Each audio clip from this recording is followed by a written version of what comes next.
Periods ఇర్రెగ్యులర్గా రావడానికి గల కారణాలు మనం ఇప్పుడు తెలుసుకుందాం. ఎక్కువ స్ట్రెస్, టెన్షన్ మరియు సరిగ్గా నిద్ర లేకపోవటం వల్ల హార్మోనల్ బ్యాలెన్స్ ప్రభావితమై పీరియడ్స్ ఇర్రెగ్యులర్గా రావచ్చు. బరువు అకస్మాత్తుగా పెరగడం లేదా తగ్గడం వల్ల కూడా మెన్స్ట్రువల్ సైకిల్ ప్రభావితమై పీరియడ్స్ ఇర్రెగ్యులర్గా రావచ్చు. PCOS ఉన్న కొంతమంది మహిళలలో పీరియడ్స్ ఇర్రెగ్యులర్గా రావచ్చు. మొటిమలు, బరువు పెరగడం లేదా అన్వాంటెడ్ హెయిర్ గ్రోత్ వంటి లక్షణాలు కూడా కొందరిలో కనిపించవచ్చు.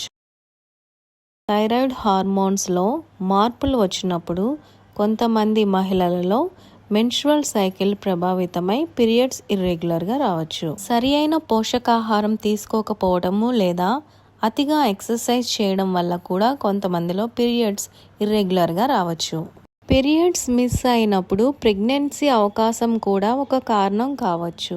టీనేజ్లో మరియు మెనోపాజ్కి ముందు వచ్చే హార్మోనల్ చేంజెస్ వల్ల కూడా పీరియడ్స్ ఇర్రెగ్యులర్గా రావచ్చు. డాక్టర్ని ఎప్పుడు కన్సల్ట్ చేయాలి?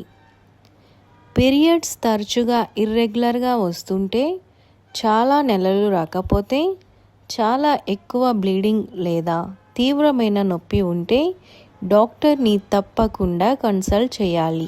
ఈ వీడియో మీకు ఉపయోగకరంగా అనిపిస్తే లైక్ చేసి హర్నా E2 ఛానల్ని సబ్స్క్రైబ్ చేయండి. Thank you.